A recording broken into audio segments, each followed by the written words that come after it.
Hi, I'm Lucy James, and I listen to the One Up Gaming podcast. Yeah, this how we do it, y'all. L-G-E, man. Straight out of Donnie Style Production. What up to you, One Up Gaming? They're not really ready for this one. One Up Gaming is behind me. Let me get in beast mode. If you wanna try me, you don't need a cheat code. Conte is who I be. To you is Mr. Hero, legendary adversary. Flows considered lethal. I'm a Super Saiyan. I got Dragon Balls. I wouldn't lie. You might think I'm playing when I'm saying I can really fly. When I'm on the track, you feel the energy I'm pushing out. Put me on the map. One Up Gaming's who I'm talking about. I'm the rapping Master Chief, epic to say the least. Contain the hero, better etch that in your memory. And so the One Up Gaming for the show out. Contain the hero is really gonna show out. Show out. Contain. And so the One Up. And so the One Up. Dope bitch you ever heard.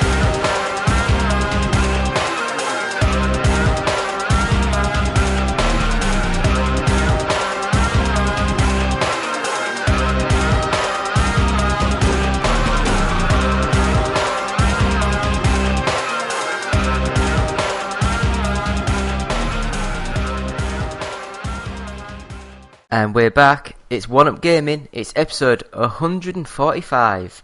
It's me, David. I've got two co-hosts this week. So do you want to introduce yourself first with George? Yeah, George, go introduce yourself. Oh, wait, that's me. I'm George. I'm George. Wait, you're... Oh, no. There's two Georges here. You are my clone. No, you're my clone. When were you born? 1902. What did I'm you also just say, immortal. 9002? Yeah, I'm immortal. He was born in the year 9000. I think that's Luke that we're talking to right now. Oh, no. Oh yeah, I'm Luke. If it's 1902, that'd make him... When are we now? It's Oh, are we doing the math on this now? 118. You don't start the show No, with no, showstopper. 114.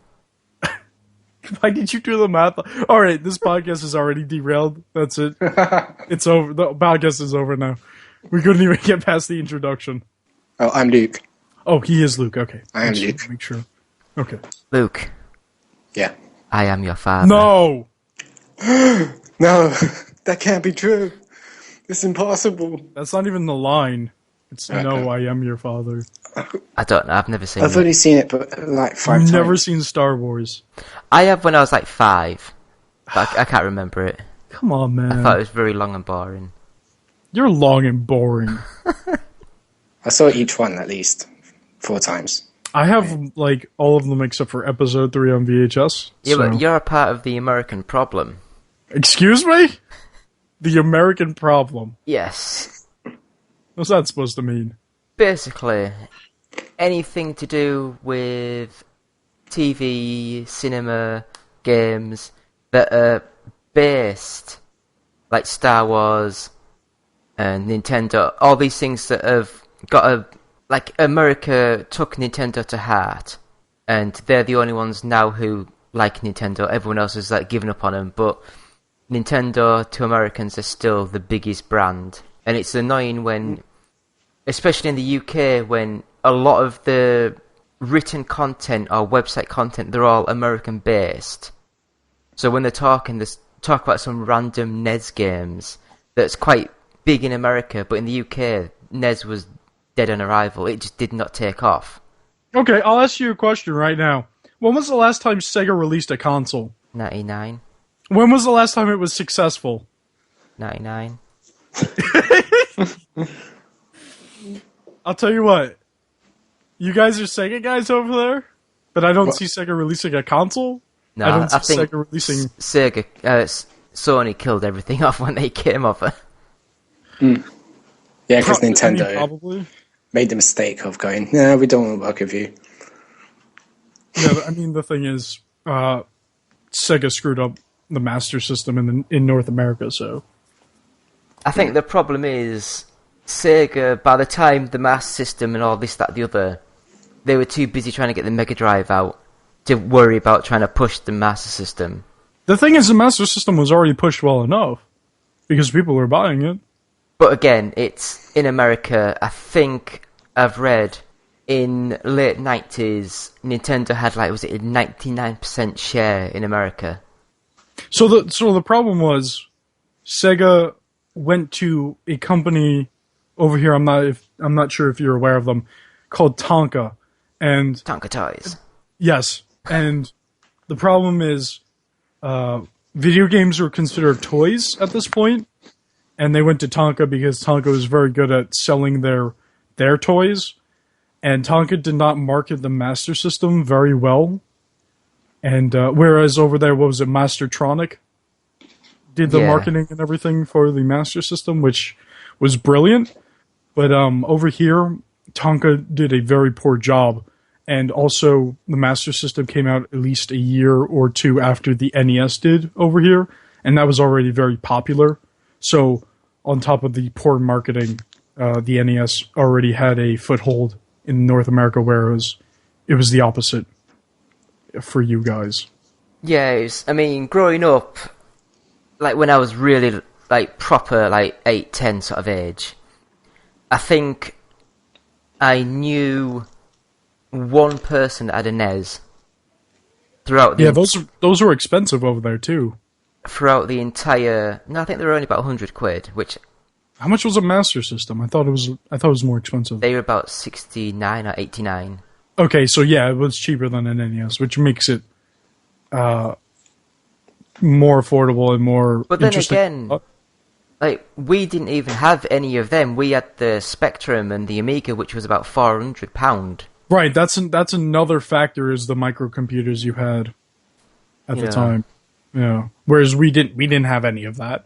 Yeah. We had a few, we had Atari, who released a few computers over here, but they didn't do too well. So it was a completely different kind of market over here. That's just my biggest gripe, is the fact that because, let's just say IGN, because they're basically the biggest... I'm not very fond of IGN. Neither am I. But Okay. they're the biggest brand, technically video game reporting. And because they're all, a lot of them like American or Canadian, they just talk about Nintendo as if they were the only company going at that time. Yeah, but the thing is, if you bring up the Master System, nobody in North America is going to know what you're talking about, is the problem. And it's hard to write for multiple continents or countries, I should say, because everybody has a different story. And when you're based in North America, you obviously want to go after your North American audience.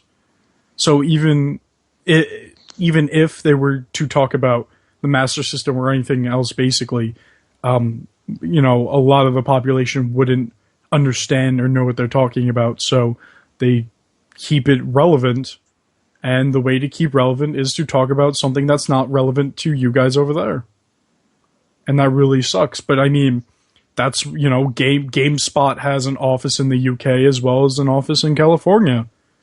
So they have different offices that stay relevant to their areas. I'm trying to think of another game publication. You guys have Eurogamer over there. I think we do. Not specifically where you are, but just in general. There's IGN UK, IGN Australia, IGN Yeah. and France they talk about Nintendo as well. Basically, you I don't. know Destructoid has a good UK site. It's one site, and content just gets uploaded onto the one site. Okay, see, that doesn't make sense. The reason why they've got satellites of other countries is because if news breaks in Japan, America's asleep, and they want someone to be during the office hours to write it and put it up. See, they're not that writing doesn't make content too much for their own. They're just Right. writing content for the whole group. that doesn't make sense because we basically just already had this conversation. But if a UK office puts out an article written by someone from America, some of it's not going to translate well. I mean, it's English. Yeah, it's all English. But that doesn't mean that references and whatnot are going to fit in that demographic, that market over there. And I feel like different areas should write differently. And it's a lot more work, but in the end, it helps the readers understand better. So if you make a comparison or you talk about Nintendo over here, people are going to get it. But if you put out the same article over there, people are not going to get it as much. And that's the problem. It's the same as, like, I think last year the official Xbox magazine got shut down in America. Right. And in the UK it's still running because in the UK it's a lot smaller. So we still have a couple of magazines still running. Wow, really? And basically what they're doing is, it's all written and published and produced in the UK, and they're just importing it over to America to release it in America. Right. So they don't have to pay 10 people in America to write their own stories of the same stuff. Right, so that might be an issue as well, because that might be referencing, yeah, how you say the word, stuff that we might not understand. You know, so I mean, I think it's one of those things where I just think, I mean, don't get me wrong, I can understand why America, because it's that big. Yeah. They get the flow of the people to look. But when you guys are reading the article, you don't understand about Nintendo. Yeah. So. Yeah, that's what I mean. It's just one of those things that it annoys me slightly that they go on about Nintendo as if it's been that's understandable. the biggest thing ever. Understandable. Yeah. But, Luke, what have you been playing this week? We'll get into some games. Why him and not me? Because I want to say his name first, because it's not got his name there, so while I still remembered Luke, I'd say his name. You forgot my name? No, yours is actually written on screen. Oh, okay. Yeah, was it when you started that like Americans discussion? I thought you was going to say they buy way too much merchandise. Because I was looking around my room. That happens too. Yeah, because I was looking around my room at my big, gigantic Star Wars The Force Awakens poster and my Star Wars pop figures. I was like, what have I been playing this week? I don't know, that's why we asked. He doesn't even know. Alright, podcast over. I don't know. Dishonored. The definitive edition? No, just PS3. Because I was just looking at games and thought, I loved Dishonored and played it again. I have not really played through that game. I played it for like 20 minutes and turned it off. Yeah, I played, like every for game about you 20 play. minutes. What does the game turn out to be like throughout? Like, when you get to like the middle of the game, what is it like to play Dishonored? When I get to the middle of the game? Yeah, well, like when you get to that powers, like the cool, like slowing down time. Okay. Possessing people and animals. Yeah, you'd like that, wouldn't you? Sneak up from behind. But it's just an amazing game. Like, because I played it because Dishonored 2 was also coming out. I was like, how long is Dishonored? If you're playing it for the first time and you don't know what to expect, I'll say maybe 10 hours. Okay. Maybe I should get back into it. It depends on how you play. If you play stealthy or just kill everyone and go loud. Just kill everyone. But I love stealth games, so I always play stealthy. For me, it depends on how the stealth is done in the game. I kind of did like Dishonored, but I might just go around and killing people. I also like the way that Metal Gear Solid 5 did it. 4's was alright, but yeah. But yeah, I completed Dishonored recently within 4 hours because I knew the level. Because the level design is so perfect. And so I just sped through it. So yeah, I completed that. I don't know if I'll try and get all the trophies for it. It seems like a lot of work. Yeah, because Like, because I tried it with Fallout 3 and realized I had to play the game 2 more times. Or if you're playing it on PC, you could just type in the console and just get every achievement. So. Yeah, but where's the sense of achievement? The sense of achievement is I put in a little effort to get everything that you got where you put all the effort in. That's the satisfaction. Like, it was only, well, unless you play Telltale games. Because you can just complete it and get the platinum. Yeah, but I don't play that on any PlayStation platform. I have like 4 platinum trophies, and 3 of them is Telltale games. I have no platinum trophies. And the other one was Infamous Second Son, where I actually put effort into getting all the trophies. That's a good game. I'm working on an evil playthrough on that, I think. Yeah. For me, it doesn't matter. Like, the choices really don't have that much of an impact. It's just how you play. They don't. It's like either you react to everything like a normal person, or you're just a huge dick to people. Yeah. But games do this, though. Like Heavy Rain and all that. They go, your choices matter, when they don't. Like, they kind of do. I mean, you can get a character killed in that game, and then it changes the story a bit. Like, it goes at any time. Like, Beyond Two Souls as well, they were marketing that as your choices matter, but it doesn't. It just chooses for you, and you could just play the whole game with the controller down, and even if you fail all the moves, like the quick time events, it was just still go, yeah. Maybe? It's better than it's more about telling a story. Telltale games creates the illusion of choice. Like, you actually believe your choices matter. I like, this is what video games, it's the illusion of choice. Yeah. It's not choice. And I guess Until Dawn did well as well, but once you play it through a couple of times, you start to realize. I own it. I have not played it yet. I should probably pop that in, or not pop it in. It's digital. I should load it in. It's really great, but like halfway through, it just turns batshit bonkers. Like, all right, I like alliteration, so it's just. You go into it going, oh, it's just a campy horror movie, just like references and cliches. But then, like, halfway through, it turns into this weird story. Yeah, I heard it was pretty good.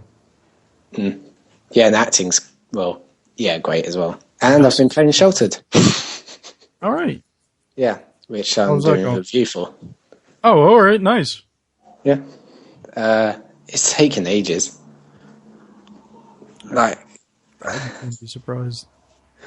Because it's a lot like Fallout Shelter. Oh no. I loved Fallout Shelter. I thought it was. I don't like Fallout Shelter. But because it was more addicting and fun. But yeah, it plays a lot like that. But it's not as addicting as Fallout Shelter. Fallout Shelter is not addicting. Well, I found Fallout Shelter addicting. Okay. I do not find it addicting. And there's like really, it's more harder than Fallout Shelter. Like Fallout Shelter, it gives you a quick tutorial, and gives you loads of stuff. But whereas Sheltered, it's like, this is the food, this is the water, this is the toilet, it doesn't explain the bars that much, and it just goes, okay, now good luck, and you have to do everything yourself. I hope it doesn't have to explain the toilets to you. It doesn't. Like, okay. It just goes, this is the toilet bar, this is the thingy bar. This is the toilet bar. When you say toilet bar, I think of like a place where you sit on a literal toilet and some bartender comes to you and asks what drink you want and brings it to you and you take a shit while you're drinking. It's like if Fallout Shelter was mixed with The Sims. Okay, that sounds interesting, actually. Yeah, like, because the bars I was talking about is like in the top left. It's like your urine bar, the toilet bar, like the food one. But it's really hard to get food.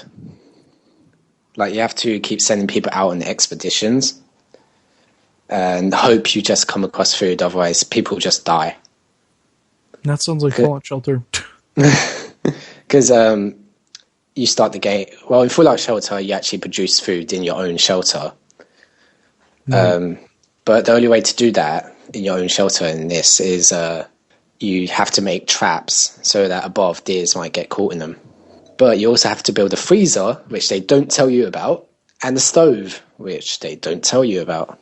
And if you just eat it raw, you just get food poisoning. Everyone just pukes everywhere until they get better. Tutorials in video games are not the best. But there are games that have done a tutorial properly, where it meshes into a game and it doesn't feel like press X to do this or to do this action. I have to actually ask now, how does everyone feel about tutorials in video games, and how can we actually improve tutorials? I love tutorials where, have you played Mega Man X? No. Well, it doesn't give you a tutorial, but it just leaves you to figure out things on your own. Like, so like a Super Mario Brothers kind of.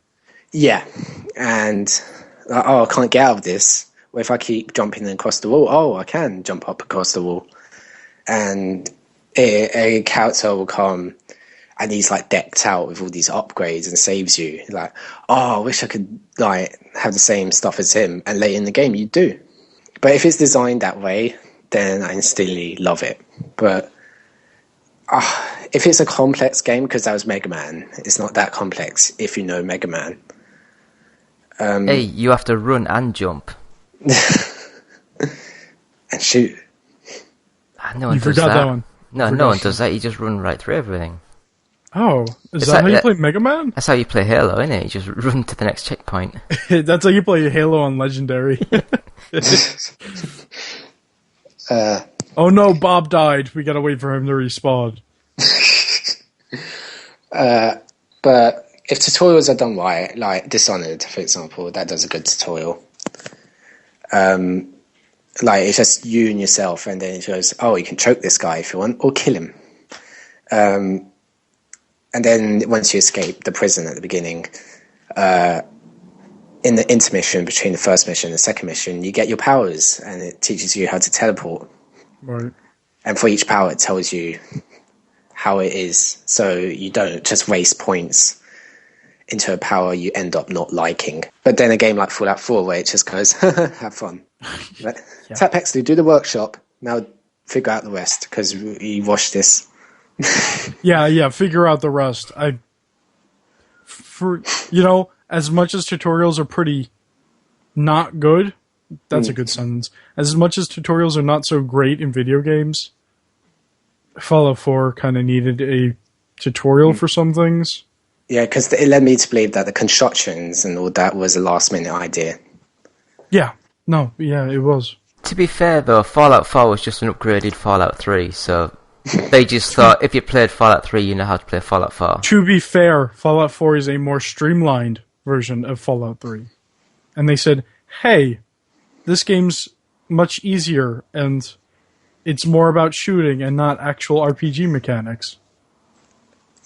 I think And Fallout 3 had the better world and the better, I say, characters, but Fallout New Vegas had the better gameplay and the better weapons. And Fallout New Vegas had the better, everything.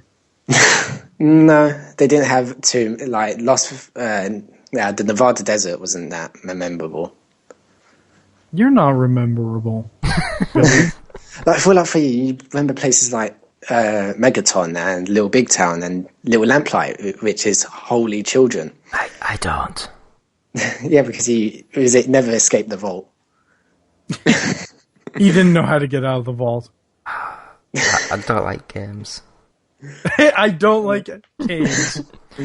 Says the host of this video game podcast. You watched me play that Trackmania. I was playing that quite well. No. Hey, I got on every single one.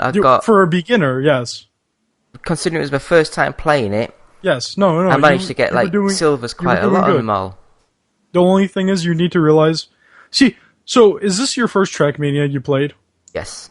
Okay, so that's the problem, because Trackmania Turbo is not like the other Trackmania games. When you mess up in on a Trackmania track, instant restart. Don't go back to checkpoint because that wastes time. I couldn't remember which button it was. That's I kept the other pressing the problem. wrong one. Because it's on now. This is the first time Trackmania was on consoles. Trackmania was a solely PC thing, and Trackmania And DS. used to be this. And DS? It was on DS as well. Was it? Yeah. Oh man, okay. I missed that one. I need to look at that. You don't. I want to see what it's like. But the bigger ones were on PC at least. We'll go with that. And the thing is, they're so complex with the tracks. It takes a certain group of people to be into Trackmania. And the thing is with Turbo's good, but it's not Trackmania good. That's like Resident Evil 6. That was good, but not Resident Evil good. Yeah, kind of like that. Apart from that, wasn't even good. Well, No, I kind of it was like a fun Resident co-op Evil 6. game. Yeah, see, the thing is, like, I haven't played too much of Resident Evil 6. I do actually want to get back to it, because it was interesting, but... Hey, you'll be able to get it on PS4 and Xbox One soon. Why? Is it... They're doing a redo of it. Oh, I have it on PC. Evil 6. Yeah, they're doing Resident Evil 6, I think next month or the month after, then Resident Evil 5 in like 3 months, and then Resident Evil 4 in, like, at the end of the year. I have like two Why of not do those on 4 PCs. first? Because that was the best one. Yeah, that's why. They want people to buy Resident Evil 6, then 5, and then wait for the best one. It's like the opposite of Kingdom They Hearts. already did a remake of 4. They're gonna do another one. Yeah. Like Yeah, they did a that's remake of the Capcom. first one on the GameCube, and then they remade Yeah. that one. I Are you know. kidding me? Like, oh man. It earns the money, so... But yeah, yeah, let's get back on that train. What is that the end of your list there of what you've been playing? Yeah. Okay, well, maybe I should go next, getting over to me. I played more of The Division. I found a gun that's really awesome, so I've been using that, and it's been fun. Still mostly playing by myself. What about the Because I beanies? don't have anyone to play. What? What about the beanies? Yeah, the beanies. I don't wear anything on my The head. beanies. All those beanies. I wear a white button down and a tie. The pom-pom beanies. Oh. The pom-pom beanies. That's all I got in the beta. And now I see online loads of people going on about the beanies. Yeah, see, like, I don't really like putting hats on or anything for the most part. Oh, do you play online? In the Well, I Division? mean, it's always online. So how's the queues? So around the first time I played, there wasn't a queue. And then when I got on throughout the week, there was a queue, and I was like, there's a queue for this game? I just want to play by myself. But the queues aren't long. It'll say like you're number 800 or something, but you'll get in very quickly. But yeah, I've been playing more of that. I don't have too much more to say. Yeah, basically last week was... I was referring to in-game queues, like going to the laptop, and people are trying to... I have Get not past seen each anybody go to the laptop since Really? the beta. Huh. So, yeah, it's odd. But I'm having fun with that. I'm pretty close to actually getting to the end game of that, and I did not get to play a lot of the Dark Zone yet. But I will get around to it when I get to 30, because I feel like I'll have good enough gear to at least try to survive from everyone else. Well, because now there's not much in it for being a rogue. Oh, so a lot of people actually aren't killing each other now? They aren't killing each other, because if you be a rogue, you just lose a lot of XP and money. Oh, okay. So yeah, no, I will most definitely go into the Dark Zone then.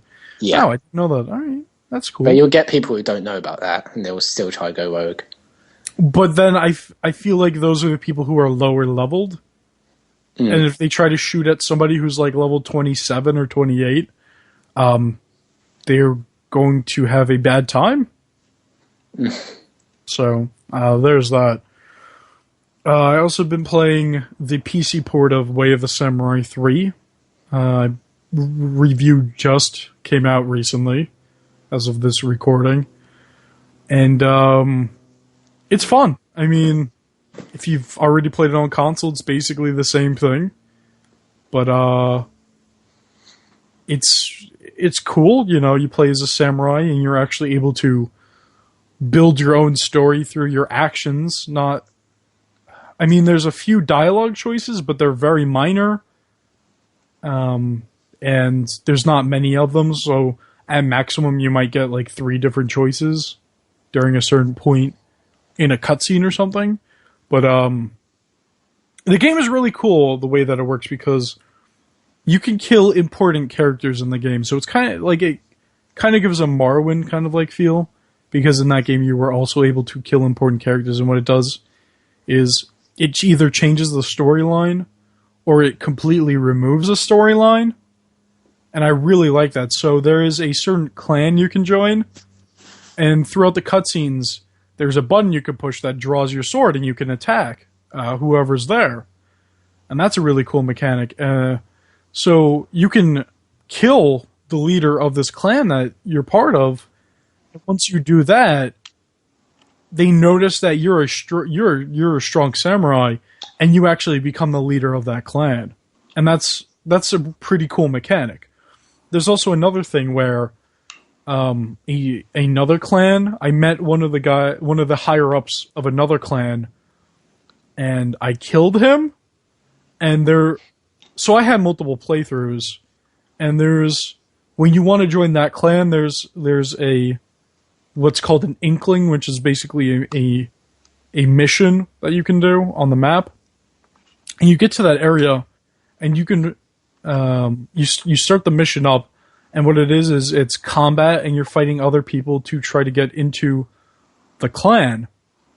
And the thing is, there's a guy who's standing there who's giving like a short speech and whatnot. And if you kill that guy before he does it, he's replaced with a totally different guy. And the story plays out a little bit differently. And I find it really interesting and kind of refreshing, because games don't really do that anymore. They don't, you know, in these modern games, most of the time you can't hurt important characters, or you can't kill them. So like if you went to like a Skyrim or something, you can beat the crap out of an important character, and they'll just go down on one knee. Oh yeah. But they won't die at all. And this happens in Fallout 4 as well. Companions can't die, and specific people can't die. But in this game, you know, it's fair game for anyone except for children. And you could go throughout the whole game like killing basically anyone, which is interesting, because there can be like a whole genocide run, I guess you want to call it. But it's a really interesting game, because you can choose what kind of violence you want in the game as well, or no violence, I believe, if you want. There may be a few places where you need to commit some kind of violent act, but for the most part, you can choose what kind of violence, or just violence in general, that you want to partake in. And what you could do is, with your sword, there's basically just two major kinds of weapons you can use. There's spears and there's swords. And what you could do is you can flip the weapon over and use the blunt side, and you can knock people out with it instead of killing them with the sword or the spear. And I find that to be interesting. The only problem is it still kind of treats like you kind of killed them, because that character doesn't come back if you knock them out with a blunt attack. You could also fight hand to hand, and the problem with that is that I don't think you get any stat boosts from your weapons then. You may, but I'm not 100% sure on that. But it's interesting to fight with your fists, and each, like, swords have different kinds of styles you can use, and you can level them up while you're using them, and you can learn new moves in the style. And then you could bring that over to new swords you make, or new swords you find and use. It's pretty diverse for a game that doesn't have that big of an area to roam around in, sadly enough. But playing this game really makes me want to go play Way of the Samurai 4 because it has a lot more to it, and it seems a little bit bigger. So I might actually go buy the Steam version of that because funny enough, they ported Way of the Samurai 4 before they did Way of the Samurai 3. I think that's basically all I have to say about that game. Yeah, it sounds really cool. Yeah, I mean, I'm not sure how much it's going to be when it comes out, but it's coming out the 23rd of March. And definitely something, if you find it interesting, definitely something that people should look into playing, because it does have interesting aspects in the gameplay. Yeah, it sounds a lot like Undertale. Where it had, I mean, those are two completely different games, but yeah, no, but killing important characters like you can, or yeah. I mean that's it for that. I've also been playing a little bit of UFC 2, EA Sports UFC 2. An improvement over the last game, but I feel like it still falls short in a few places. The fighting mechanics are mostly the same. They added the whole fight night lean kind of mechanic now, where you can actually lean forward, you can duck down, you can lean away, you have free control of being able to lean, and that will obviously make it so that your opponent misses you. The blocking mechanic, I believe throughout the first game's life, they actually changed the blocking mechanic in an update where you held one button and it would auto block to wherever you were being hit. In this game, it brings back the original mechanic where you have to hold the bumper, or whatever you want to call it, to block high, and then the trigger to block low. And that works. That works fine, obviously. The training has been changed quite a bit. The training minigames, or the way that training worked in general, wasn't so great in the last game. In this game, they made it better. The only problem is you're not going to see a lot of it if you get the highest rank, because they did what they did in EA Sports MMA. And in that game, you were able to do training, and if you got the highest rank, which I think was S in that game, it's A in this game now, you could just sim it. And obviously means simulation. And the simulation takes the highest rank you've got for that mini game and just applies it, just like it's like you played it and got that rank, but you didn't have to play it. So you won't be seeing a lot of the training stuff eventually, and you'll just be simming your stats up for career mode. But the fighting works well. Somebody's phone is vibrating. Oh, can you hear my phone? Yes. Oh, I just got mail from the site. But I haven't checked out every aspect of UFC 2 yet. I've been playing just basically the career mode. There's also a mode called Knockout Mode, which is kind of like an arcadey kind of like fighting game version of the game, which is cool. But there's not much to it. You just punch and kick. That's basically it.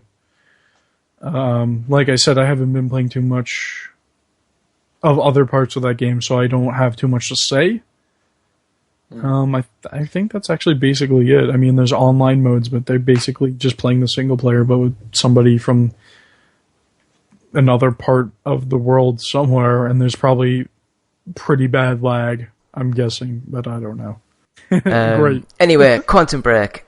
We'll keep talking about wrestling. Looking over the actual wrestling. I was looking over the actual document that got sent, just to make sure what I can say and what I can't say. Right. And basically, I can say basically anything, but I can't give my opinion, and I can't tell you about the story. Okay. So do you have any questions? I do, but I'm trying to figure out ones that don't have your opinion in it. Okay, so you can't talk about the story either, right? Yeah. Damn it. I can be vague. How does it play? Can I ask that? It plays like your standard third-person shooter. Okay. I really don't know what else to ask. It's pretty hard to ask questions for somebody who can't talk about how they feel about the game and how the story is, or what the story is. Yeah, I mean, basically, it's a third-person action sort of shooter. Right. The gunplay, it feels very wishy-washy. Do you know what I mean? It doesn't feel very precise. Okay, yeah, but is it because it's more focused on you using your abilities? Yes, okay. And also the fact that the main guy that you play as is just a young person that gets caught up in the whole thing, so he's not a gun expert. Okay, that makes sense. You know, so that's to me how it feels anyway, like he's just randomly shooting and it's very hard to try and aim. But you do have, I mean, you have like a fast forward run button sort of thing where you click it and you sort of like disappear and reappear further along the... Which I never use because I end up just running into walls and stuff. And I mean, the two that I use is you have like a force sort of like push where you can actually shoot a bolt of energy towards an enemy. Okay. And if you hit them, they basically freeze. And then you're able to just... And then you can just shoot hell out of them. Okay. But the bullet doesn't hit them. The bullet hits the edge of the sort of like temporal warp field, whatever you want to call it. Okay. And as soon as that disappears, all of a sudden like 20 bullets just go straight into him. And that's quite fun to see. That sounds really interesting. Now, they're doing a deal where you can pre-order it for Xbox One and you'll be able to get it for Windows 10? Yes. To try and push Windows 10, basically you pre-order it for the Xbox One, and then once you've done that, they'll send you a code to put into the Windows Store to download it for the PC. The only problem is it's an app, and so far apps have not been going so well when they're actual full games, like a Gears of War. Gears of War hasn't been done well. And the thing is, I think you can't turn off VSync. You can't turn off like specific options. You can't change a few graphics options. And that really bothers me, as well as at the moment, turning down graphics options is about making the game run better, you know? I mean, at the moment, the games they don't seem to be very optimized because you need a really good PC to run them. And that's the problem, because there are developers out there who can optimize a game pretty well. And it feels like this is kind of half-assed, maybe? I think the problem is they had to choose when to start this program, and I think they thought, we'll start it with this game, which, say what you want to say, but Alan Wake was amazing, but it didn't sell. Okay, so, I didn't really play Alan Wake, so... But this is Remedy's game after. Right. So basically, Microsoft are like, we know they make really good games, but it might not sell if it's just on the Xbox One. Right. So they were probably thinking, we'll quickly push it to be on the Windows 10 as well. So they might not have had as much time to optimize it as well as they should have done. Because these are the guys who did like Max Payne and... Right. You know, so they do really good PC games. And with the Windows 10 sort of stuff, I think, again, they've rushed it out, and they have said they will change the VSync, they will change the locked at 60 frames, they will change the resolutions and this, that, the other. I hope so. But it'll have to be an update at a later time. You know, because they're just trying to get it out and get people used to... The problem is just trying to get it out does not work with video games. It may work with, like, an operating system, maybe. It might work with... it doesn't really work with hardware.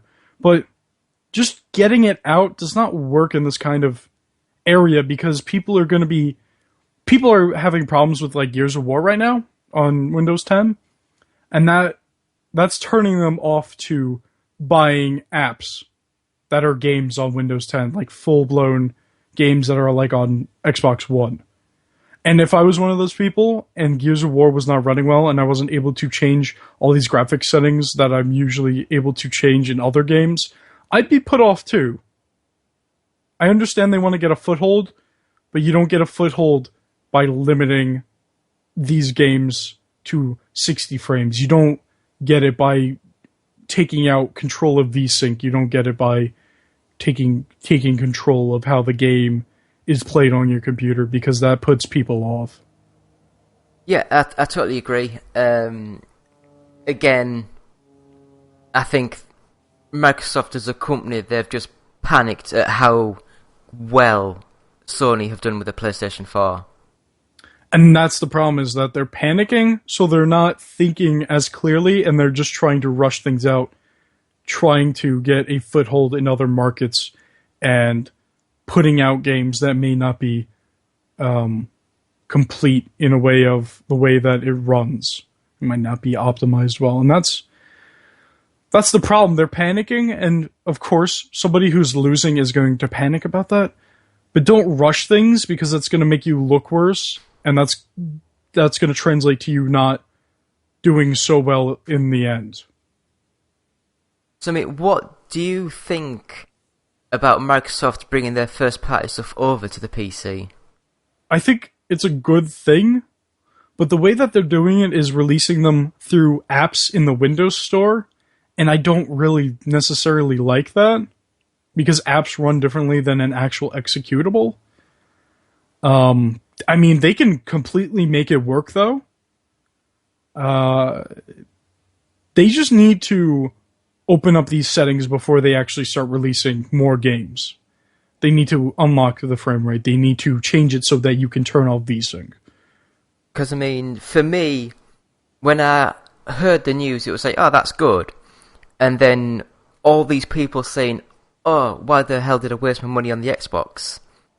I mean, to me, it's like, well, Microsoft make the Xbox, and Microsoft make, like, basically the PC. Well, they make their operating system. You know, yes. So to me, that's just like Sony releasing the game for PlayStation 4 and Vita. You know, because they make they make them two consoles. Yes, I mean, the thing is, games that come out for PS4, some of them come out for PC as well. Why aren't people bitching about that? Why are they only bitching about Xbox One and then games coming out for Windows 10? Why are they only bitching about that then? Again, I think it comes down to the fact of when the Xbox One was first announced. Again, I don't want to get too about it, but websites like IGN, they proper jumped on Microsoft with all the stuff and reported all the bad things. And then that's just what everyone goes on about now.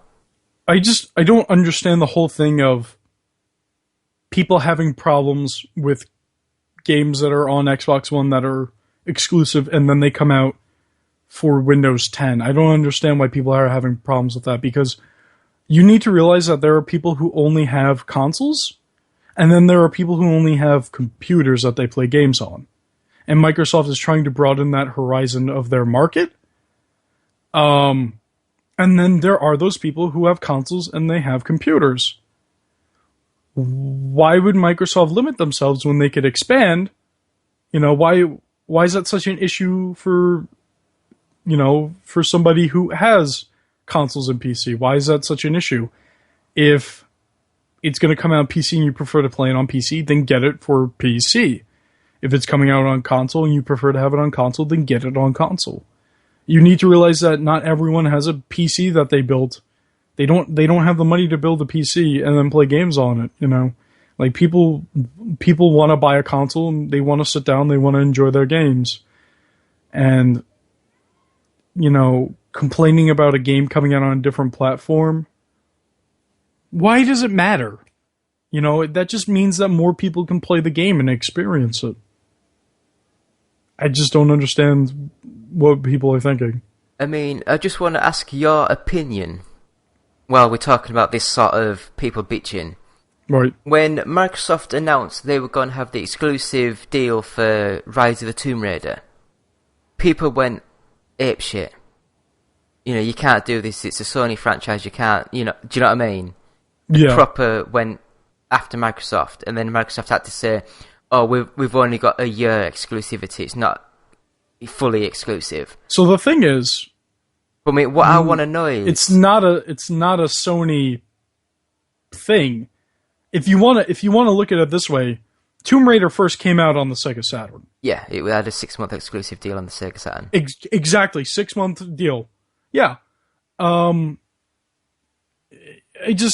thing is, time exclusives suck. I will agree with that. But it's still coming out for that platform eventually. Do I have a problem with that? Yeah, but I don't have it to an extent where I'm going to go and bitch about it like crazy. I'm going to have a problem with it, and I'm going to say that I have a problem with it, and then if I want to get the game for that platform, I'll have to wait. And waiting sucks. But the way that people react to these things, they overreact. It's a right to be upset about a game having a timed exclusive on a console and then coming out for another console. Yeah, that's alright. But when you're screaming and you're crying and you're talking about it like all the time, like you need to reevaluate what's going on in your life if you have all this time to cry and complain about a game that's coming out a year later on your platform. You know? Because what upset me the most is everyone was bitching about that, but as soon as Sony said, oh, we've got like a proper full exclusive on Street Fighter 5.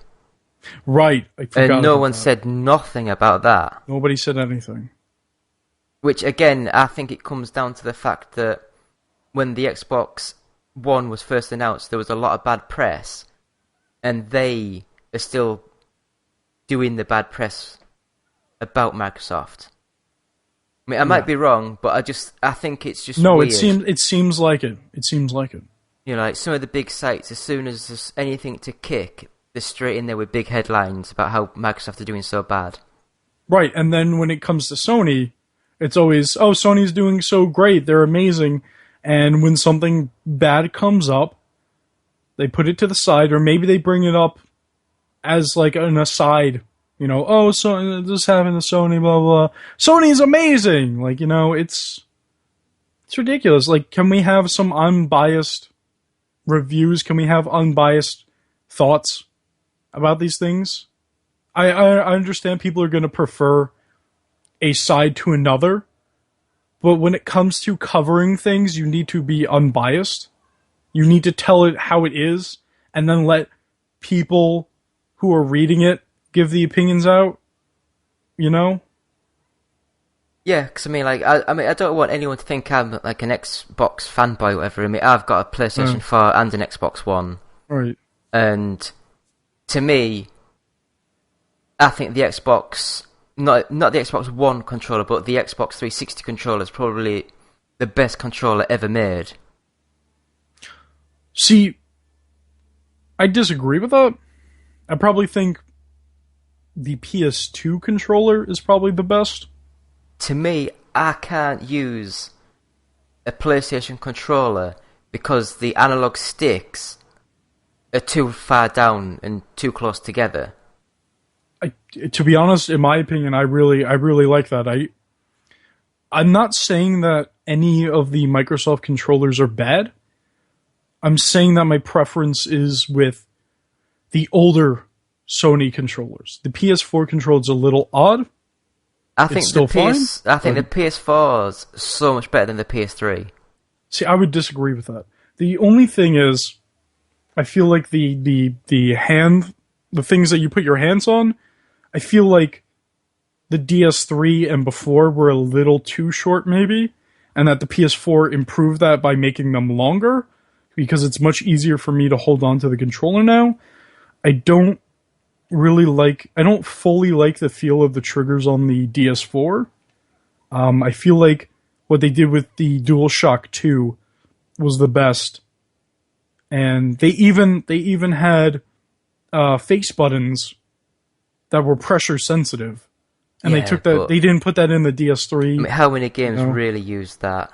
There was Metal Gear 2. Yeah, you're right. And maybe a couple of others. Gran Turismo. You're completely right about that. There was a racing game that used them, and that hurt my thumb so much because you didn't just press it like normal. You had to You tried to push it hard. You had like to really proper hard. push it. Yeah, no, that's dumb. And But I mean, I'm just saying that was a part of the controller. I'm not saying it was an amazing feature or anything. I'm just saying that was a part of it. But I think my problem is I used to play my Sega Dreamcast a hell of a lot, and the stick placement, the triggers and the buttons are very similar to what Xbox did. Yes, but the controller is also shaped in a way where it is not as wide as the 360 controller. I don't know, it was quite... You hold it a different way than the 360 controller. I do like the Dreamcast controller. The only problem is it is lacking in another thumbstick, but that was, this was 99 it came out. They didn't know. I'm trying to think. I think the DualShock for the PlayStation came out maybe a year or so before. But I mean, the Dreamcast controller was good. It also you were able to put memory cards inside the controller, which I feel is much better because if you're going to a friend's house, you'd have that memory card already in. You don't have to worry about losing it, or you don't have to worry about carrying it around because it's already plugged into the controller. And also it's easier because you don't have to walk up to the console and plug in or unplug a memory card. You just put it in the controller, something that's in your hands already. So, yeah, that's Quantum Break. Dreamcast controllers. So, I mean, we already talked about Trackmania Turbo earlier on, and I was impressed. I was really impressed how, just the solid feel of it, I was really impressed. So, I won't go into much more detail apart from I completed all the levels on that, and that's quite fun. I might actually buy that. Do you reckon that's going to be like a budget title, or do you reckon it's going to be full price? I already pre-ordered it. If you pre-order it, it's like 10% off. I pre-ordered it on Steam because the way that you play a Trackmania game is on computer. As far as I feel that's the way it goes. Yeah, but my PC's a pile of shit. I don't think that game is too intensive. I really don't know. I thought it looked quite nice. It doesn't matter. You'll be using a controller for it anyway. That's how I feel, though. That was another thing with when I sort of downloaded the beta of Trackmania. Right. I downloaded it on the PS4, and it's got accelerate and brake on the two triggers at the top. Mm-hmm. And steering with the analog stick like a normal game. Right. And the triggers are crap. They're horrible, horrible triggers. It's like, it's a half step. They're not quite buttons, but they're not quite triggers. They're just... I guess... two in between. I never thought about it, but I guess there is no intensity. It's just, is it halfway or is it all the way down? Yeah.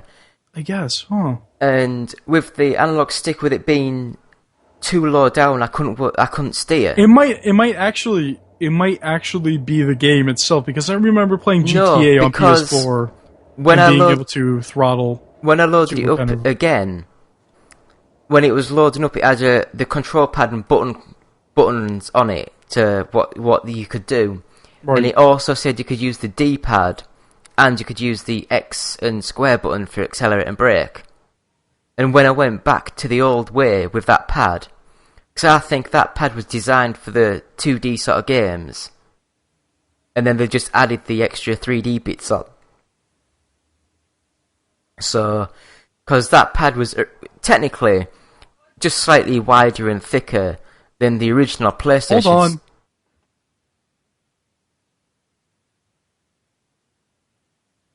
I'm sorry, can you repeat that? Yeah.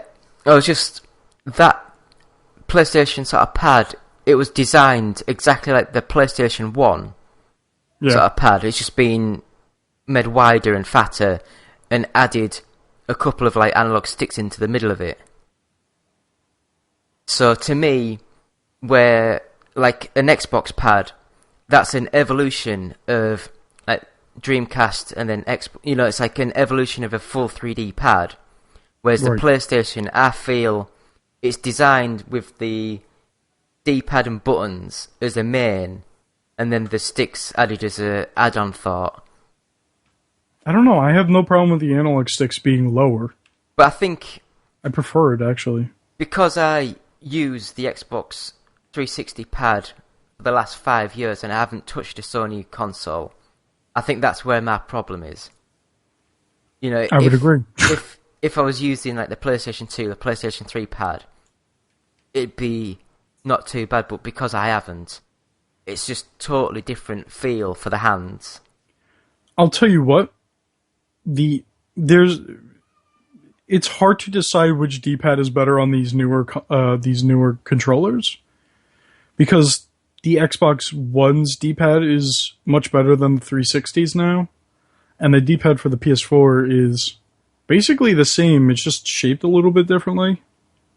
So it's kind of hard to tell which one has a better D-pad, but overall, if I had to choose, I'd probably choose the DS4 over the Xbox One controller, to be honest. But, I mean, again, that shows the design-wise, because on my Xbox, I don't use the D-pad, I always use the analog sticks. It depends on what game it is, for me using the D-pad. I mean, it has to be a proper game that needs digital input rather than... But like a lot of games, I will just use the stick just because that's where your thumb sits on the pad. Yeah. Whereas with the Sony pad, my thumb sits over the D-pad. See, when I'm holding a controller, it depends on what it's like. The way that I hold a DS4 is different from how I hold an Xbox One controller. I'm just going to automatically put my thumbs where the thumbsticks go.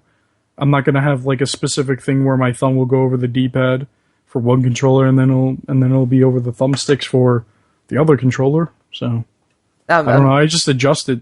To me, I just feel the Sony pad's designed more for your hands to hold it with the D-pad and the buttons. I don't feel like it's that way. At least for me, it doesn't feel that way.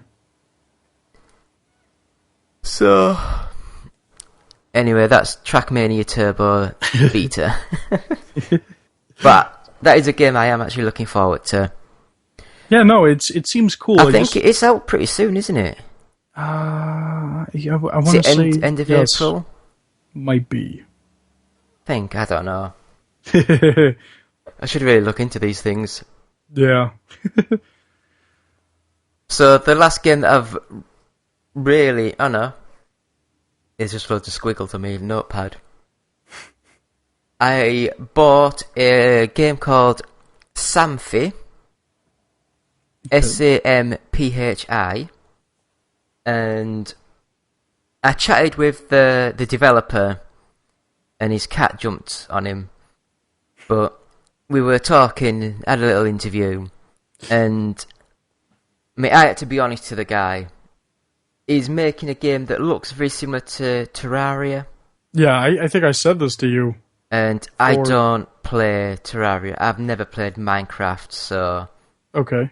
You know, I don't have a clue what you do. But it's a sandbox game, basically. Yeah, I like games that has a story and tells you what to do.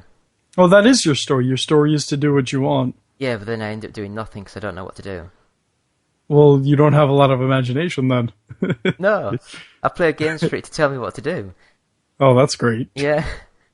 So I bought the game myself and I had a quick 10-20 minutes just prattling around with it. And it seems quite weird because, I mean, I've played Terraria for a couple of minutes because I got it free for the Android phone. And you know, when I say played, I just had a little prat about. But then You just walked for 2 minutes? didn't even walk. I just pressed random buttons. But I don't like games on mobile phones, especially ones with physical. It depends on like, how the fake game buttons. is. They just Yeah. don't go well. Yeah, no, they usually don't. But with this, I don't know if it's the same as Terraria and all those other ones. You use the WSAD sort of buttons to walk left, right, and jump. Yeah. No, walk left and right, and then use the spacebar to jump. Right. And then you have the mouse, which you use to click on things. And because I don't play on PC stuff, that took a long time to get used to. I'll tell you what, I played the console versions of Terraria. Keyboard and mouse play the best for that game. I mean, I can probably see why it would, but when I first started it, I come from an era where it was the up, down, left, right keys on the key. Oh, God, yeah. Where you actually... And that does work. You can use the left and right key to go left and right, and the space But you bar. still need to use the mouse. So I had to have left and right with 2 fingers, and then my little finger reached right over to press the space bar to Oh, jump. God, no. And then No. So I was playing it, and it was... do you know when you just like, it just doesn't feel right, but it's working, so it must be the way it is. Oh, And I'll tell you what, Way of the Samurai 3, keyboard controls are not the best. You need a controller for that game. yeah, I mean, I played that on the 360, and it looked a bit dog shit, but it played really well. Kind of does. Like, in a way, it's not super ugly, it's just not super impressive. But yeah, I mean, I was actually really impressed. You actually get into it quite quickly, and I was really impressed with that game. Yeah. So, Samphi, I put up a quick video of me playing. I get bored, so I dig a hole and get stuck. Maybe I should play it and see what I feel like, because I have a lot of experience with Terraria and Starbound and Minecraft. Well, it's still in early access, so it's very bare minimum at the minute. Right. And it's only about £3.50 or something, $3. It's like $3.50 or something like that. Might be like $5. I think he said it's about... I think he said it was going to be £3.99 and $5, I think he said. Okay. Something like that. Yeah, So no, maybe I'll check it out. It's not too much. And I thought I'd just buy it just because he seemed a nice lad. There you go. And it was only a few quid, so it weren't too bad. Yeah, support developers. Yeah. And I mean, like I say, he did send over a code to preview it and that.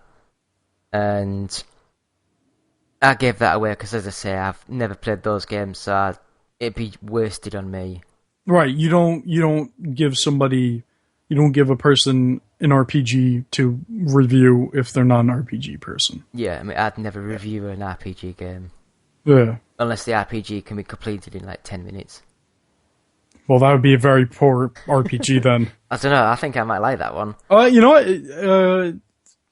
Not really an RPG, but Half Minute Hero. Should look into playing that game and see what you like. I think I downloaded the Xbox Live demo and I didn't like it. Okay. I think it was that one. Okay. Is it like a really bad top-down, really bad graphics?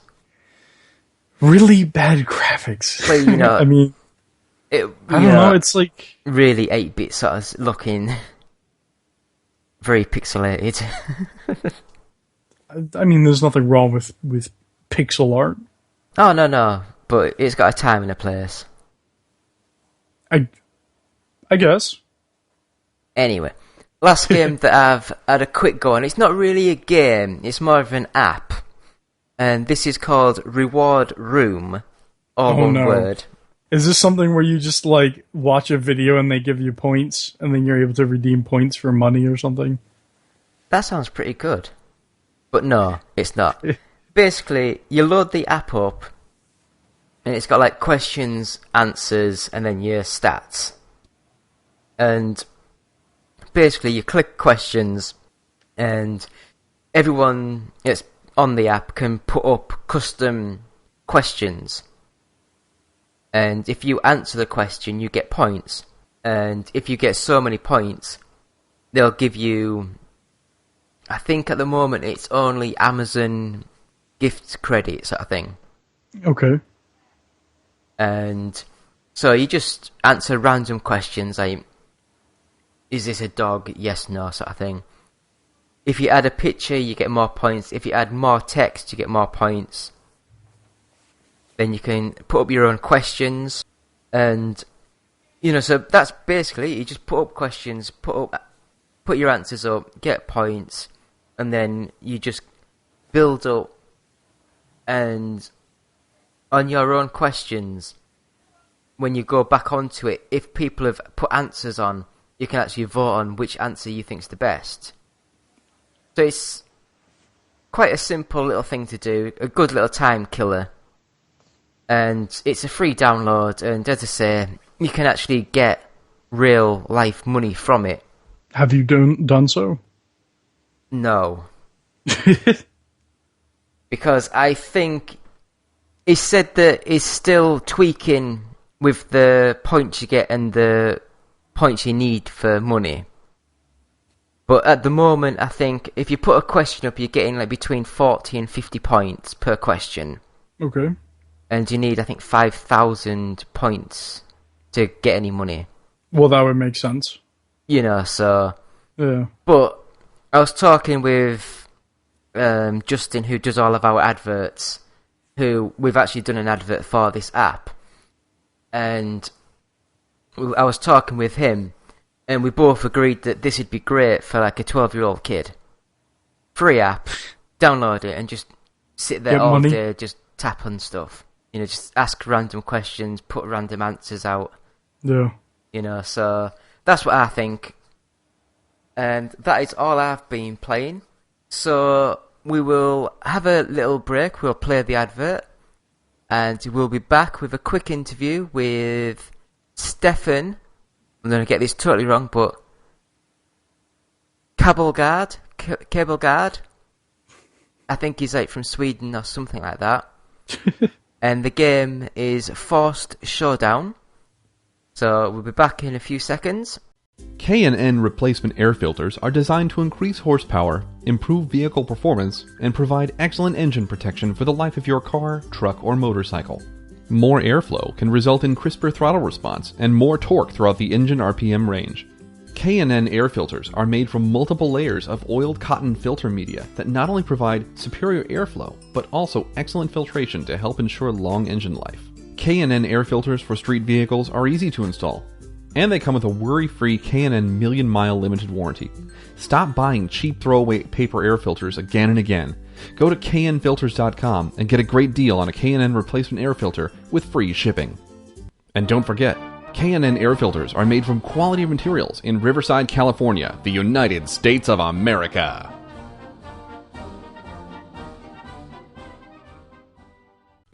Do you like free things? Yeah, we all like free things. Yeah, I like it when it's free. What was that? Anyway, as I was saying, you should check out Reward Room for iOS today. Answer questions and earn real-world cash towards products you love. And best of all, it's free. Check out rewardroom.com or download it today on your iPhone. Yeah, I like it when they're free. I like it when it's really free. Excuse me, who are you and why are you in my recording booth? Because I like free stuff, yeah. Okay, well, you should probably... Yeah, anyway, if you don't mind, check out Reward Room for iOS today. And the sooner you do, the sooner maybe this guy will probably leave. Are you touching me? Free. Help?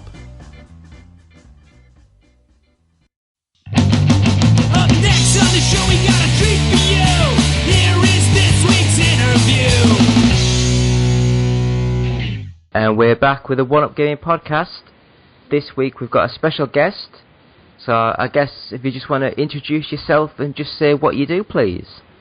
Hi, I'm Steffen Kabbelgaard. I'm the CEO at Better Dwarf and the game director. I'm one of the two co-founders who founded the game company 5 years ago. We are located in Denmark. We're a semi-big indie team of around 14, 15 people. And we've been that kind of from the start. We have a pretty crazy startup story where we kind of lived illegally at a university for a long time and then got thrown out and moved together in a house and lived there for a year, and then based on a almost non-successful Kickstarter, we barely made it and moved to Copenhagen, where we could then finalize our first game, which was Forced, and that was then a pretty decent success, which made it possible for everyone to finally find apartments and live a more regular life. So, yeah, that is quite odd. Yeah. So how long were you actually at the university before you basically got kicked out? We managed to be there for 7-8 months before we were kind of found. We were living at a university locale that was like really far, or kind of hidden at the university. It's like a super, super big one with 3 different campuses basically sharing the office buildings. So there's a lot of different locales that you can use, and we were so lucky as to find one that for some reason wasn't being used for a whole semester. And when the new semester started, or a month into it or so, they realized that we were there, and then they were pretty shocked, and we were thrown out.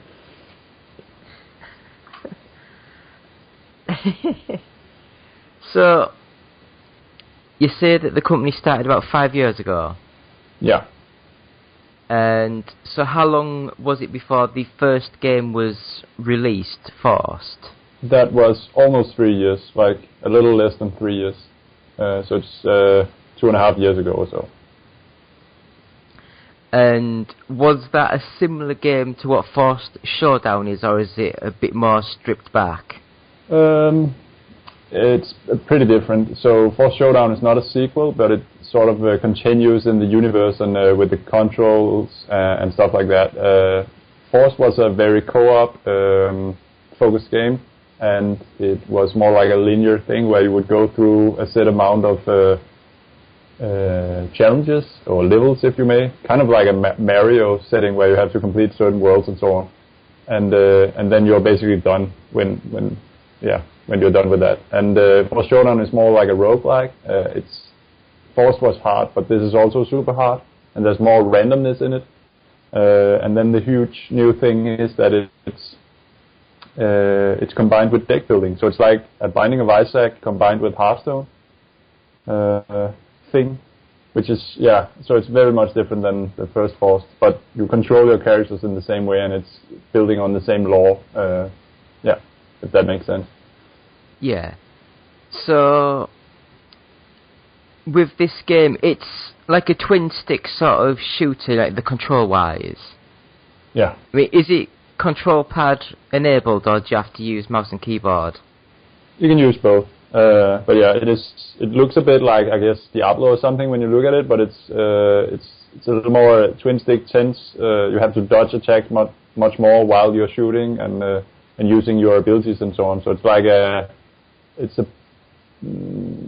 more hectic Diablo aim thing with the MOBA-ish skills. Like you have these your basic attack and 3 different skills, and it's up to you to sort of utilize them the best way possible, besides your inventory and so on.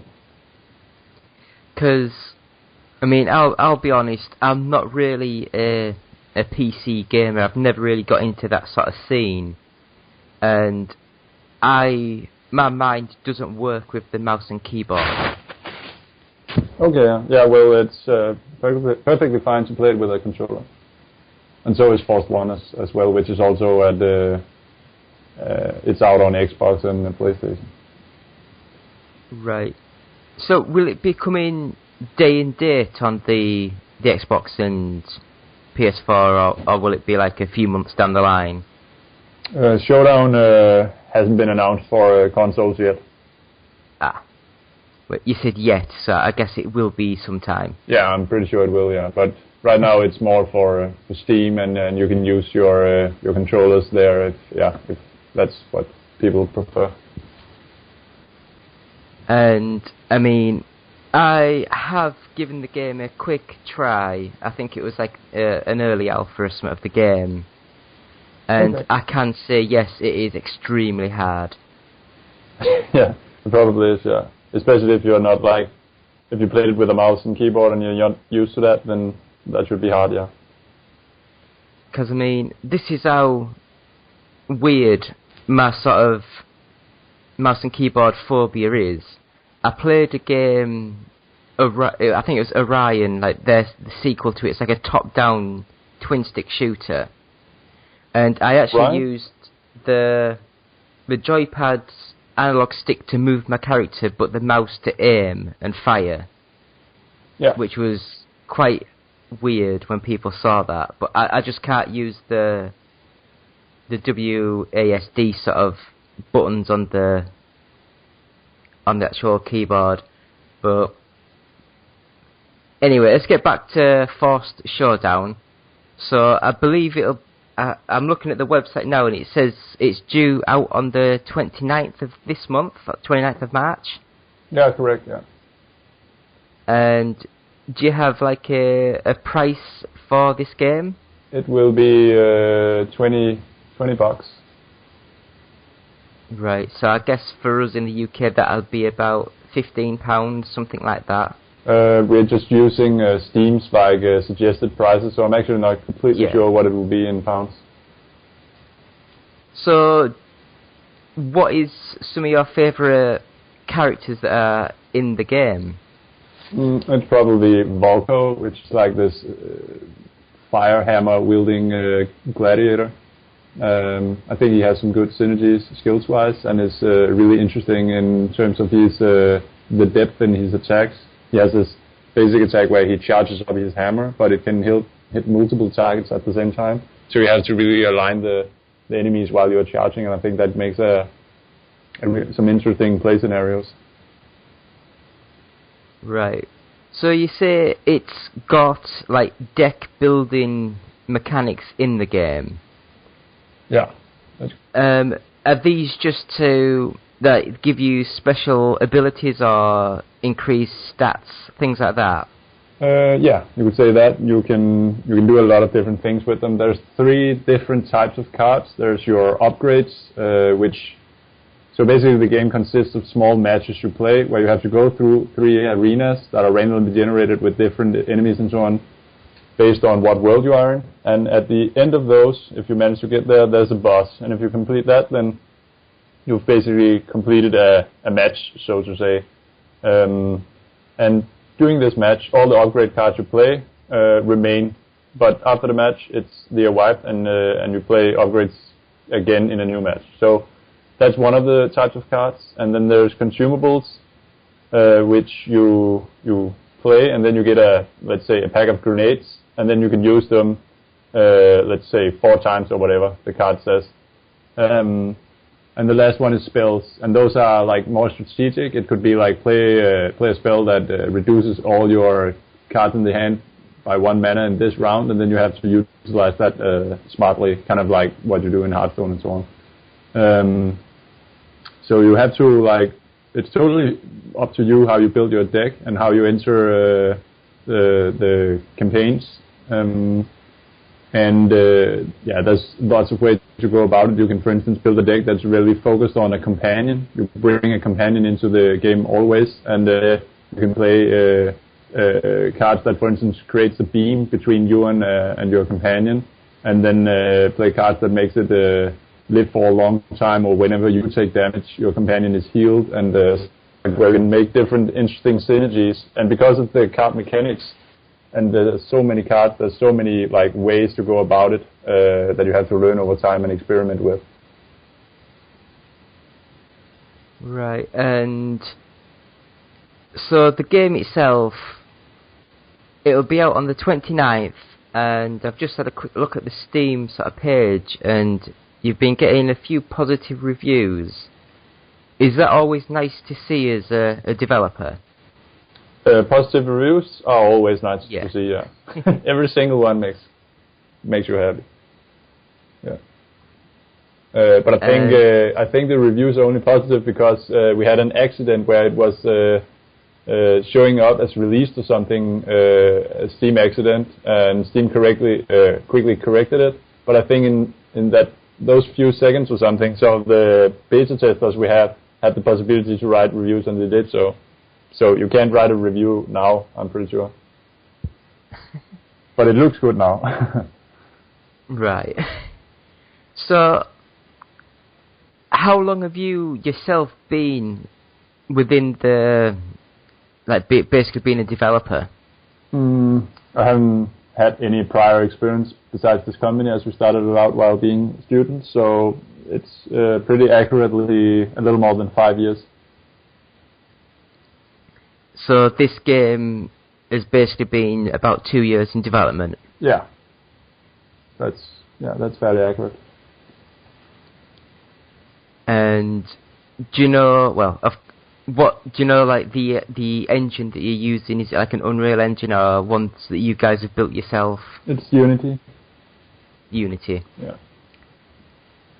So with Unity, will you be trying to release it on, say, iPads and all the other mobile devices, or will it stay as like desktop sort of based? No, I think we'll do consoles, but probably not handheld devices. Right. And I will say my PC's not the best, but it looked really nice even on my PC. The characters are really got a real nice sort of art style to them, and the backgrounds, it's not just what I would call like the browns and greys. It's actually got a bit more colour and more vivid animation to them. I'm glad to hear that. Was it running okay on your computer? Or? When it first loaded, when it comes into the close-up, it had a bit of slowdown, but after it panned out, it worked fine. Okay, well that's good to know.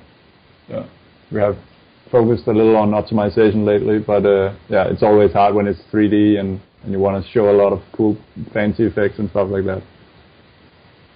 Yeah, I mean, I know for, like, I've played a lot of games, and it's within the last couple of months when it's almost an unplayable mess, and then it just all pulls together towards the end. Yeah.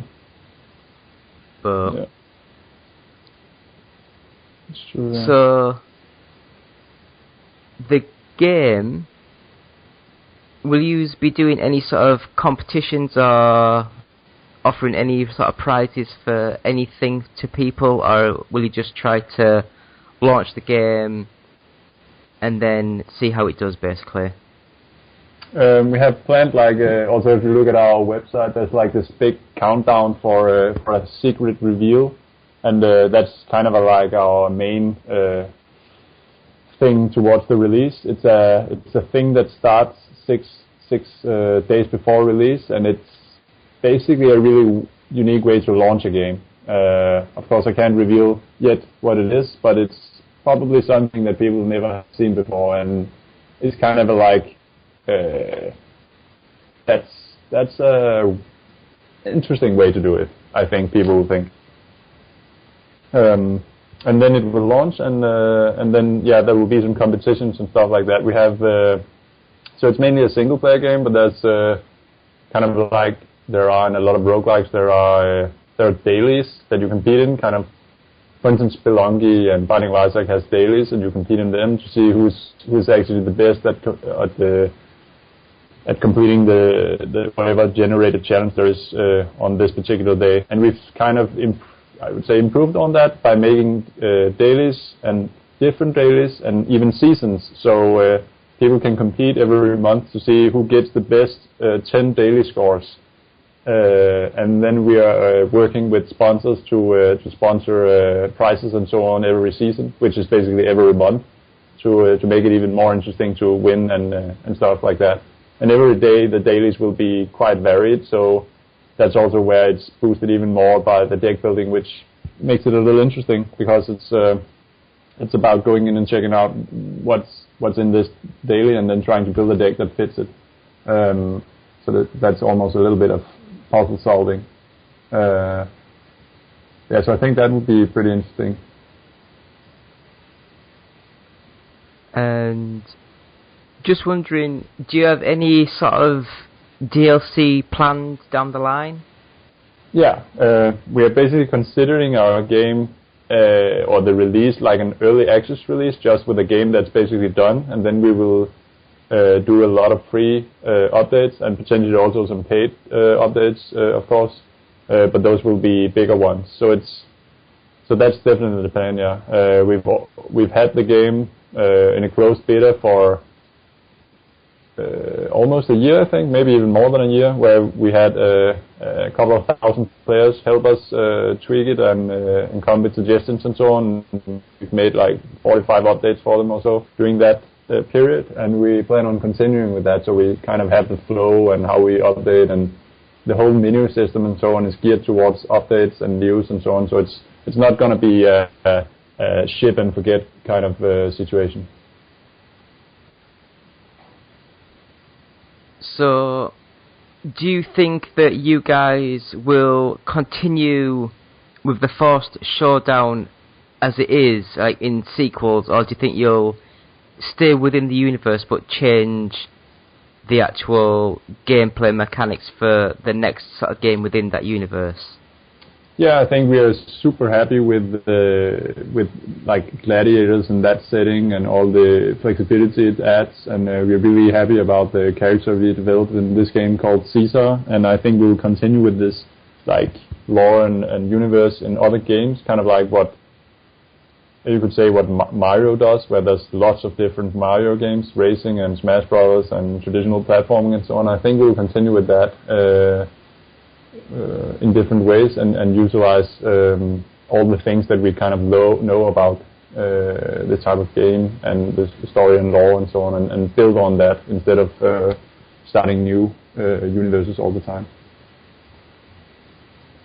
And looking at the artwork on the actual site, some of the art is really nice. Was that internal, or did you get external art sort of people to do it? We've done everything ourselves, actually. So yeah, that's ourselves. You can see there's obvious inspiration from a lot of people, for instance, like Blizzard at the office, and I think you can see that. And there's also some other inspirations, but hopefully also some like our personality added to it as well. So, is there anything that you can say about the game that no one knows about? That was a funky question. It's not released, so I guess a lot of people have no clue about a lot of things in the game.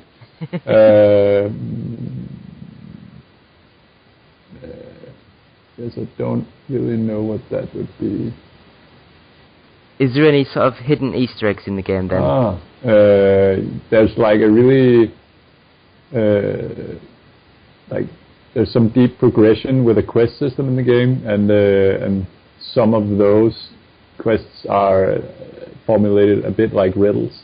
So you have to be smart, but there's only a few of them, and I guess that's a little Easter eggish. And then we've also hidden like some developer signatures and so on in the game that's probably a little hard to find. So yeah, I guess that's Easter eggs. So, looking at the backgrounds of the game, I can see there's one looks a bit like kind of like a haunted sort of housey sort of graveyardy sort of thing. One looks a bit like a Wild Westy sort of thing, and the other one's like a bit of a green grass with like statues and monuments sort of on. And yeah, where are you looking? At the Steam page? I'm just on your website with the screenshots to download. Sort of. Yeah, okay. Yeah. So on here, I can see one that looks a bit more futuristic. It's like all, I think, red. I'm not sure, I'm colourblind, but it looks red. Will you be doing more like varied backgrounds, or will you be sticking to like 3 or 4 sort of styles and just changing them up every now and again? No, there will be really varied backgrounds. So background-wise, those are like worlds, and each world has lots of individual enemies that are not included in other worlds. And in that way, we try to sort of make it tell a story with the world, if that makes sense. So, for instance, one of the worlds is like a flying airship city, so to say, where a lot of rats live. And then you fight on top of these small arenas that the rats have created, and facing lots of different rats with sniper rifles, and they have engineered small tanks, and some of them has a huge what's that called, a metal thing with chained to a chain, and then they whirl it around like small fanatics. So that's kind of one of the themes in the world. And then there's a dungeon, for instance, that's more like traditional with demon types of enemies, and then you have to sort of learn how to fight those. The game is kind of divided in tiers, so we have worlds divided into levels. We have level 1 worlds, level 2 and level 3, and of course the higher the harder. And it also, we try to express that as well in the world. So for instance, there's like this ghost dungeon you go to where that's really late in the game, where there's a lot of spirits and so on flying around, and you meet huge enemies that are complex, and some of them are invisible and stuff like that. So yeah, that's super varied, and in the future we will be adding a very, very different setting. We have already made worked a lot on it, and that's kind of our first planned big DLC, which we're looking forward to add. That will probably be some months after launch or something, or maybe together with consoles. And I just wondered, what exactly is your role within the sort of the game? What have you personally put your hands into? Kind of everything except for actually sitting and making, let's say, effects or art and so on. I'm mainly like on a design role, like a game director, if you will, but we have very limited hierarchy and everybody's like contributing with whatever, but I'm very much into the overall system of the game, so figuring out that it should be like a roguelike, is that a good idea with the team, and okay, let's do something crazy. Decks should be interesting to do, and then we try to sit and build and talk about levels and enemies that would fit and stuff like that. So I'm very much into the design mainly. And did you have to go through Steam Greenlight, or were you able to get it onto Steam proper straight away? Number 2, so we didn't have to do a green light. Right. Because I know green light's a bit of a hassle. Yeah, it is. We fought with that with the first game, but I think it's Steam's way to figure out if I guess if you can produce quality, and they don't have the time to like micromanage every single application because there's so many developers nowadays.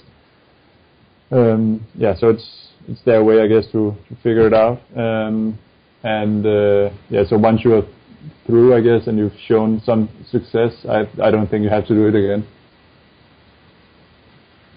I mean, I know some developers that were making games back in like the Mega Drive, SNES sort of era, and they think that because of the physical media that you don't need anymore, it's making games that aren't as good able to get out, whereas on the Mega Drive the publisher had to buy, say, 10,000 blank cartridges, so they had to know the game was good before the game was actually out. Yeah, that makes sense. I'm just wondering, as an indie developer yourself, do you think that things have gone too far in the favour of the indie developer? Too far in the favour, like making it too easy to be an indie developer, or how do you mean?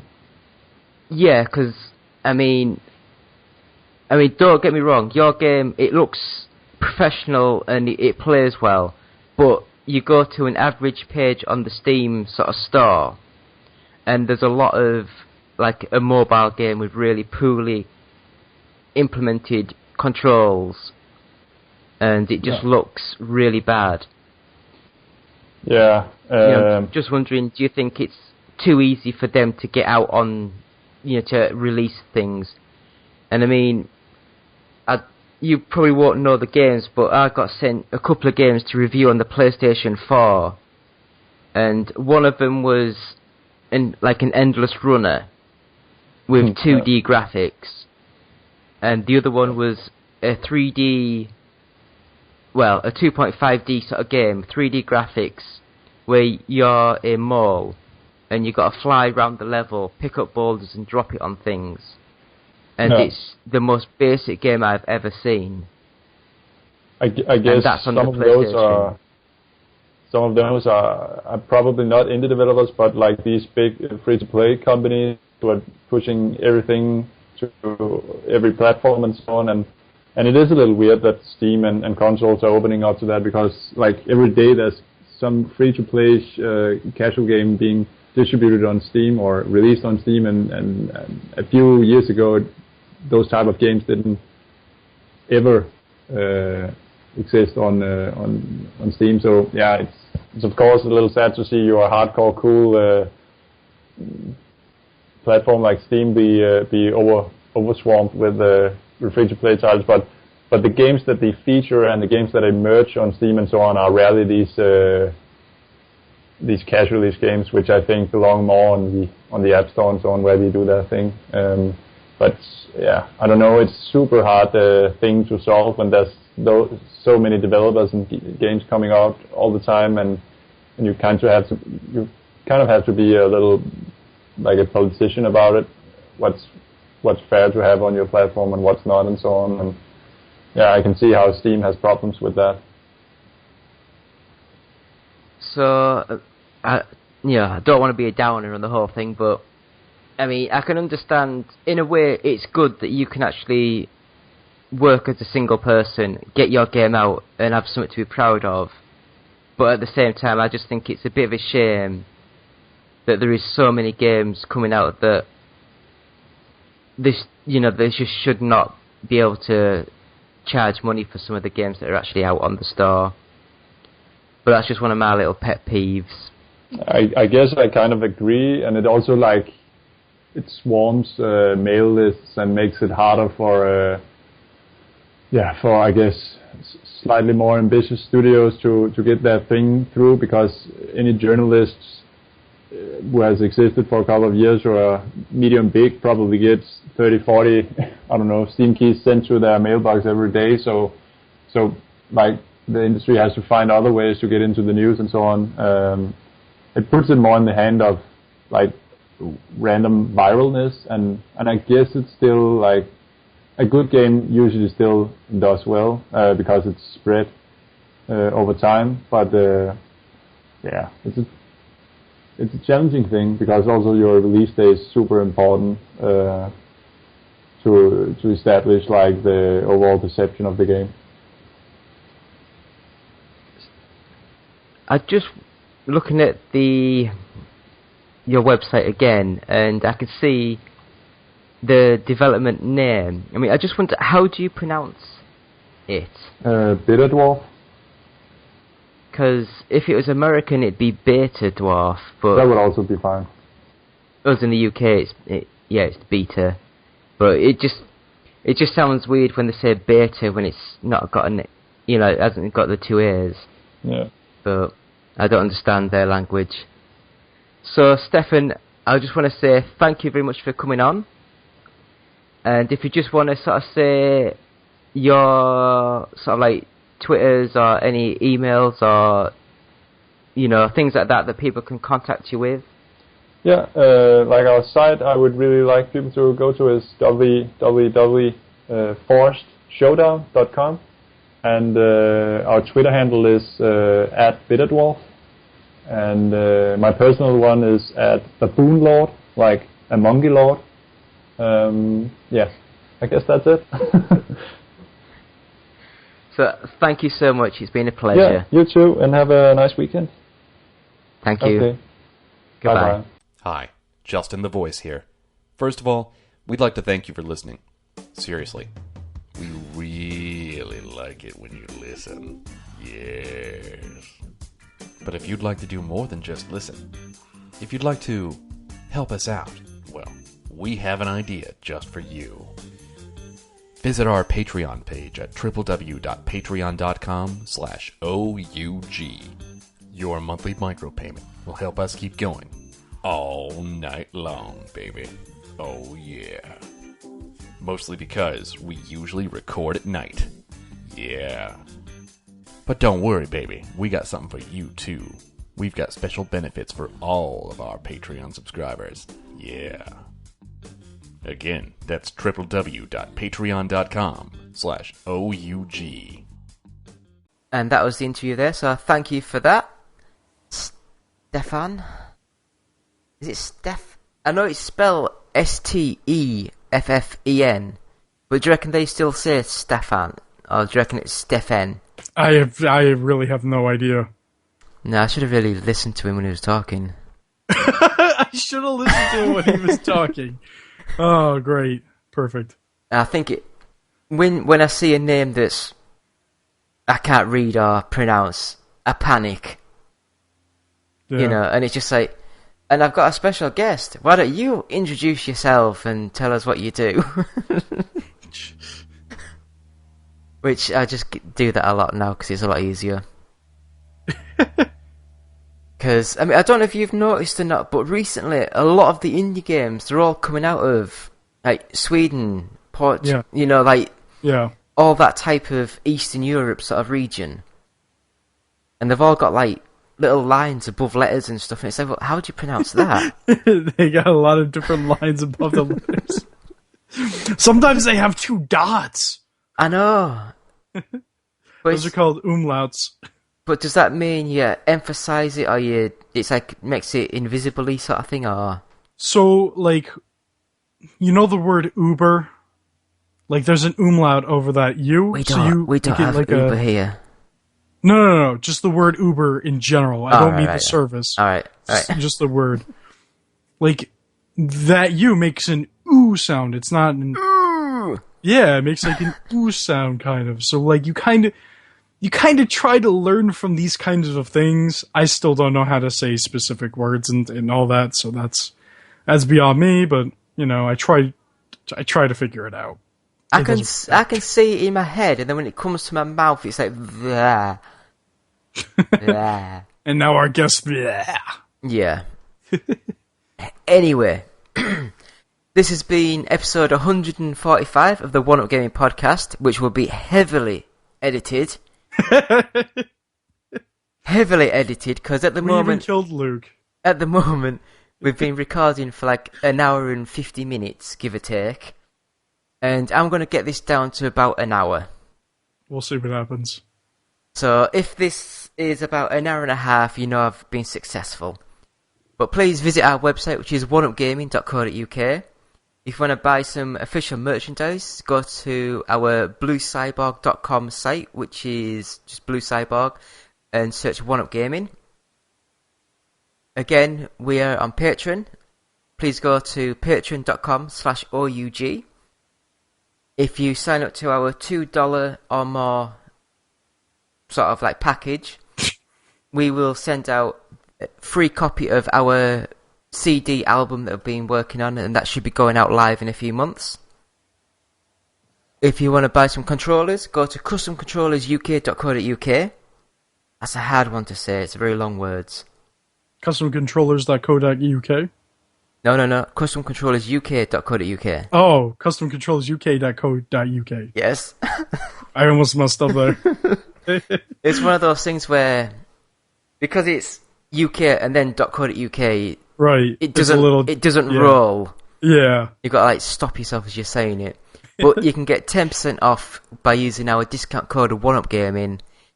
And our friends at funstock.co.uk, you can get to 5% off with our discount code OneUp.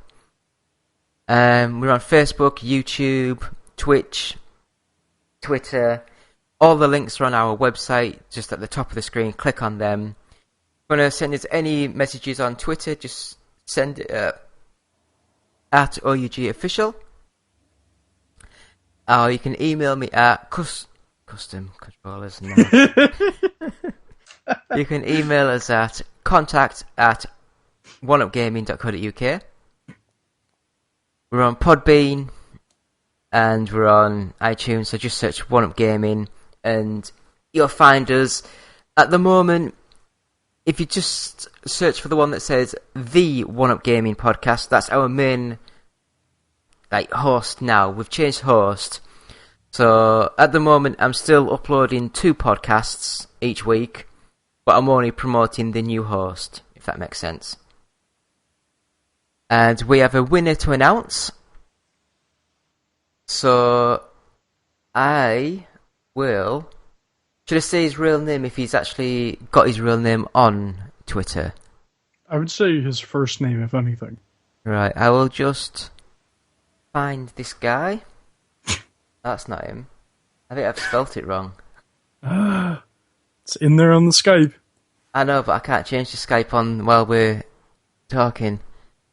Tell you what. I'm just going to change that. Right, just doing that for a second. And I'll go to this. Where was it?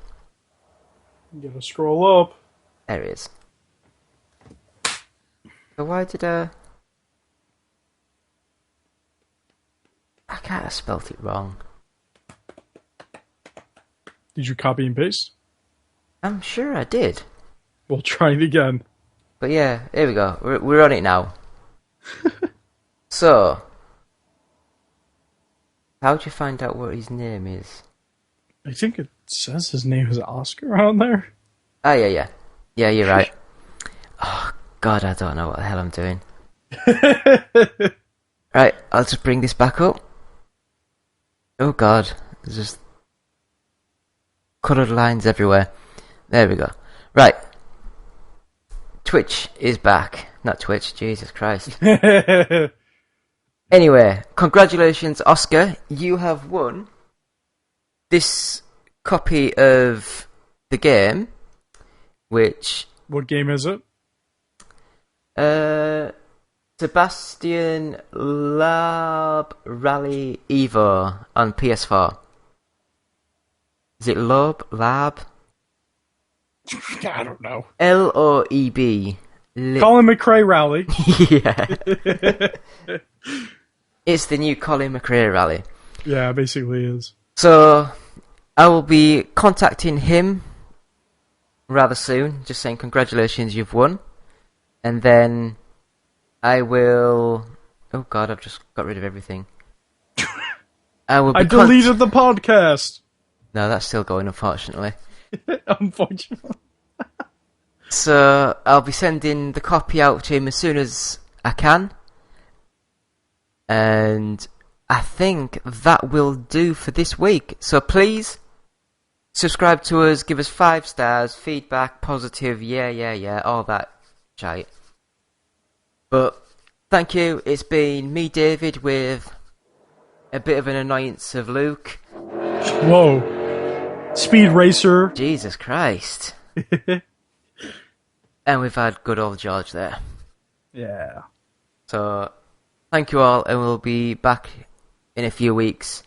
Anyone got any suggestions for what we could do for our 150th podcast? Please email over to us. And anyone that gives us good suggestions, I will send out another game. So I've got plenty of stuff lying around that we get sent, so I'll just send you out one of the new games we get. Let's do a clip show. A clip show? Yeah, where we just remember about things that happen in the podcast and then we just insert clips. We do that all the time. So, anyway, thank you all, and goodbye. Good night. Good sir. No, that's goodbye, good sir. Shut up. Good day. Good day, good sir. No, wait. Good day, sir. That's what it is. Hey guys, Justin here. I just wanted to say that I've been thinking about you. I've been thinking about you a lot. Yes, you in particular. In that way. And I wanted to say, I think you're great. I've always said that about you. And I was wondering, if you think we're great, if you could give us a quick rating on iTunes, we'd really appreciate it. It would really, really help us out in that, podcasty sort of way. And if you're feeling particularly festive, perhaps even a little saucy, maybe stop by our Patreon page at www.patreon.com/OUG and see if you can't slip a few bucks our way. After all, every little penny or whatever space money they use in Europe helps out the show. Thanks for listening. OUG Gaming will always be free, but with your support, we can always move forward and always be better.